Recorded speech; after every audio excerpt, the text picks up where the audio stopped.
Pasraha railway station है और वहाँ पर हम देख रहे हैं कि आज से नहीं करीब 10 वर्षों से कुछ ट्रेन की ठहराव का मांग है। क्या भविष्य में खगड़िया महोत्सव देखने को मिलेगा? नहीं, बिल्कुल हम चाहेंगे। हम तो अब खगड़िया सदर हॉस्पिटल भी गए थे, क्या कमियां दिखा वहाँ पे? जो डॉक्टर यहाँ पे देखते हैं सरकारी डॉक्टर है, वो अपना क्लिनिक खोल के प्राइवेट में देख रहे हैं, सरकारी में देखने नहीं। जो डॉक्टर नहीं आ रहे हैं, सैलरी तो ले रहे हैं लेकिन यहाँ पे आके वर्क नहीं कर रहे हैं, वैसे डॉक्टर को आप क्या कह रहे हैं? नहीं, अगर पसराहा रेलवे स्टेशन है और वहाँ पर हम देख रहे हैं कि आज से नहीं करीब 10 वर्षों से कुछ ट्रेन की ठहराव का मांग है, जैसे टाटालिंक एक्सप्रेस, हाटे बाजार एक्सप्रेस, कैपिटल एक्सप्रेस।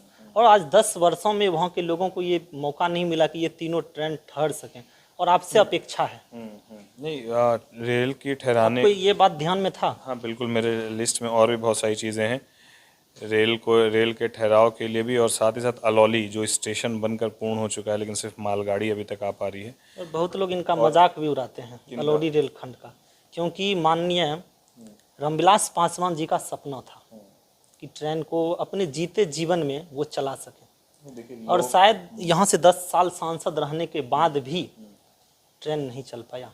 बहुत लोगों को दिक्कत हो रहा है। नहीं, मैं समझ पा रहा हूँ। मैं इसलिए आपको कह रहा हूँ कि मैंने माननीय मंत्री जी से मिलकर ये बात को रखा कि वहाँ पर मालगाड़ी चलती है, पैसेंजर ट्रेन नहीं चलती है। बाकी जो लोग मजाक उड़ा रहे हैं, तो जिस पर ये जग हंसा है उसी ने इतिहास रचा है। इस बात को समझने की ज़रूरत है। लोग मजाक उड़ा रहे हैं, उस पर नहीं जाकर हम क्या कर सकते हैं और अपनी एनर्जी को पूरे सकारात्मक तरीके से सकारात्मक कामों में लगाना चाहिए। लोगों को जवाब देने में अपना समय व्यय नहीं करना चाहिए। हमारी भी सोच यही है कि किस तरीके से वहाँ पर रेल परिचालन शुरू हो, किस तरीके से पैसेंजर ट्रेन वहाँ पर आए, और वो हम लोग आश्वस्त किए हैं। और हम क्या बोले कि मैं उस तरह का आदमी हूँ कि मैं सुबह दोपहर शाम 3 टाइम ऑफिस के बाहर जाके खड़ा रहकर काम करवाने वाला व्यक्ति हूँ। मुझे निवेदन करना पड़े, आग्रह करना पड़े, माननीय मंत्री जी के समक्ष बार बार जाना पड़े, उनकी डांट सुननी पड़े, मैं तैयार हूँ। लेकिन मुझे मेरे क्षेत्र का काम हो जाए, मैं इसको लेकर प्रयासरत रहूँगा। भागलपुर महोत्सव होता है और जब आप वहाँ के उपमेयर थे तो आप अल्ताफ़ राजा को बुलाए थे, अगर आपको याद होगा तो एहसान खुराने आए थे, आप उस समय उपमेयर थे वहाँ का। क्या भविष्य में खगड़िया महोत्सव देखने को मिलेगा?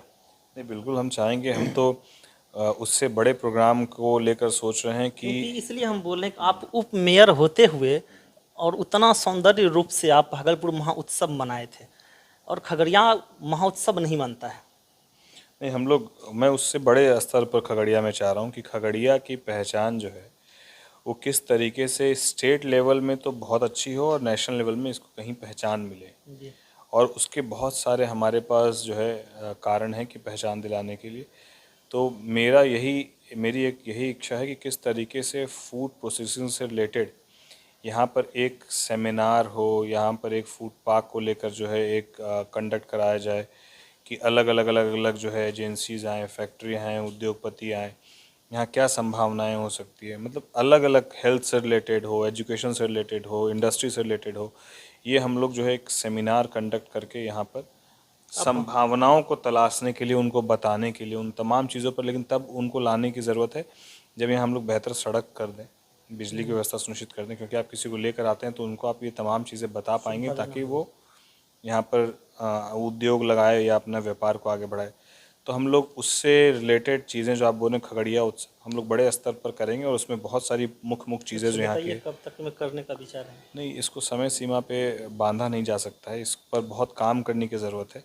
और मुझे लगता है कि काम करने के बाद 1 आध साल मुझे लगेगा अभी तमाम चीज़ों को थोड़ा सा हम लोग ट्रैक पर लाकर और चीज़ों को समझ कर उसके बाद उस पर हम लोग करेंगे। अब खगड़िया सदर हॉस्पिटल भी गए थे, क्या कमियां दिखा वहाँ पे? देखिए, स्ट्रक्चर बहुत ही खूबसूरत बना हुआ है, प्राइवेट हॉस्पिटल की तरह स्ट्रक्चर बना हुआ है, सुविधाएं तमाम हैं, इक्विपमेंट्स बहुत अच्छे हैं, नए हैं। बस क्या है कि वही बात है कि गाड़ी है, ड्राइवरी नहीं है, तो गाड़ी पड़े पड़े जंग लग रही ये है। बात आपको पता चला कि जो डॉक्टर यहाँ पे देखते हैं सरकारी डॉक्टर है, वो अपना क्लिनिक खोल के प्राइवेट में देख रहे हैं, सरकारी में देखने नहीं आते हैं। नहीं, मैं वही बता रहा हूँ आपको कि जनरल सर्जन है ही नहीं यहाँ पर। आईसीयू के बेड हैं लेकिन उसको चलाने वाला टेक्नीशियन है ही नहीं। जी। यहाँ पर एक्सरे की मशीन है, सीटी स्कैन की मशीन है, यहाँ पर डायलिसिस की मशीन है, लेकिन ये जो चल रही मशीनें हैं वो सब पीपीपी मोड पे है। जी। पब्लिक प्राइवेट पार्टनरशिप मोड पर ये तीनों चीज़ें चल रही हैं। इनफैक्ट एम्बुलेंस तक पीपीपी मोड में चल रहा है। तो मैं जिस तरीके से पीपीपी मोड में बाकी चीज़ें एक्सेसिबल हो सकती है, तो हमको लगता है कि टेक्नीशियन की बहाली और बाकी जो मूलभूत ज़रूरतें हैं वो भी सुनिश्चित पीपीपी मोड में करने की ज़रूरत है। इसके लिए माननीय मंत्री जी से मुलाकात करेंगे। सर हम ये चीज़ नहीं समझे सर, जो डॉक्टर नहीं आ रहे हैं, सैलरी तो ले रहे हैं लेकिन यहाँ पे आके वर्क नहीं कर रहे हैं, वैसे डॉक्टर को आप क्या कह रहे हैं? नहीं, अगर ऐसा, अब मुझे इस बात की जानकारी, क्योंकि जब मैं वहाँ मौजूद था, जब मैं वहाँ गया था, तो गायनों की एक डॉक्टर जो वहाँ है जिनकी ड्यूटी थी, वो गायनों की डॉक्टर ओटी में बाकायदा मौजूद थी। और दो जो डॉक्टर, 3 डॉक्टर हैं, वो सब वहाँ मौजूद थे। अगर कोई ऐसी जानकारी आपके पास है या किसी के पास है कि कोई डॉक्टर ऐसा है जो कि वहाँ पर नहीं आता और तनख्वाह उठाता है, उसकी जानकारी देंगे, हम लोग कार्रवाई सुनिश्चित कराएंगे। डॉक्टर का तो कमी भी होगा हॉस्पिटल में। बेशक कमी है, डॉक्टर की कमी ही कमी है, डॉक्टर की रिक्वायरमेंट ही है वहाँ पर। डॉक्टर टेक्नीशियन की, तो हमको लगता है कि बहुत लोगों को